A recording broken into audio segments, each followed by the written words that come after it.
So this morning, the Council for Inclusive Capitalism announcing a new partnership between the Pope, the Vatican, and business leaders across the globe. It follows a meeting just over a year ago in which the Pope Francis called for the urgent need for an economic system that is fair, trustworthy, and capable of addressing the most profound challenges facing humanity. Executives are now committing to the Council's pledge to create a more sustainable and equitable system. They include Bank of America CEO Brian Moynihan, Johnson & Johnson CEO Alex Gorsky, CalPERS CEO Marcy Frost, and Merck CEO Ken Frazier. And joining us right now is the founder of that council, Lynn Forster de Rothschild. Lynn, good morning to you. You are the brainchild of this idea, and I'm curious if you could even just tell us how you convinced the Vatican and the Pope to embrace capitalism. I went back and I've looked at some of the encyclicals, as you know. 5 years ago, the Pope said that capitalism was the dung of the devil. What did you do to get the Vatican on board? Well, the Vatican has asked for concrete actions to benefit all people. And in his encyclical in 2020, the Fratelli Tutti, he talked about reconciling the world of finance and the world of work. And that is what we are doing. Pope Francis doesn't point an accusatory finger at wealth creation and capitalism, but what he wants is for the creation of wealth to aid and not destroy the planet and the people on it.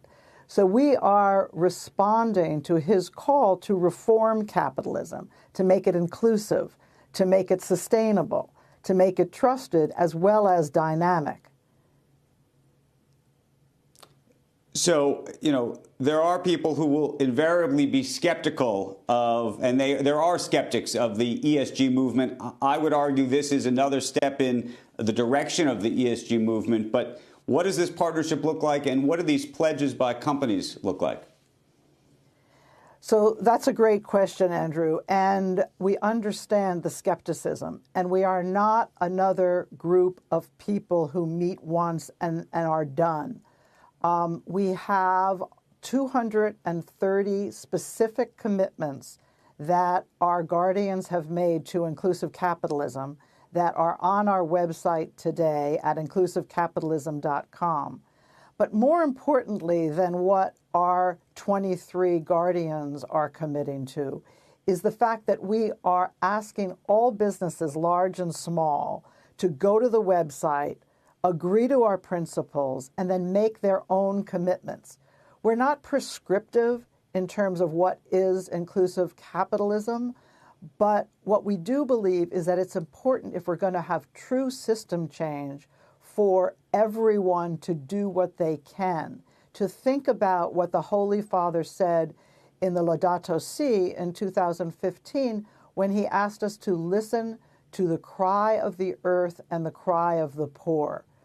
That's not a religious imperative, that's a moral imperative. So here's a philosophical question for you. Okay. The philosophical question is, in the world of business and the world of capitalism, there are going to be times, for example, where your company might be struggling and you might have to debate whether you are going to lay off workers or not pay out a dividend, for example. There are going to be times where there's going to be questions about whether you should have a philanthropic arm or you shouldn't. Is this supposed to be philanthropy? How should business leaders think about this?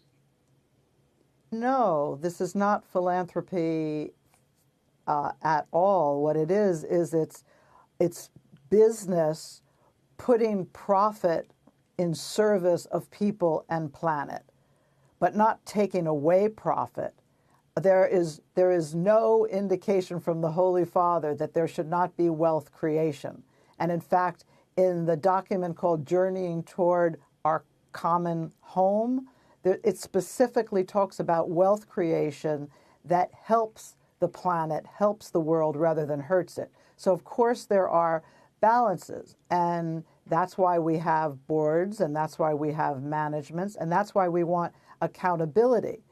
In the council, we have asset owners and asset managers who are making commitments to hold companies to account, not for a specific end goal of what they should do in the specific situation of their company, particularly if it's in any kind of distress, but how is the company responding to all of its stakeholders?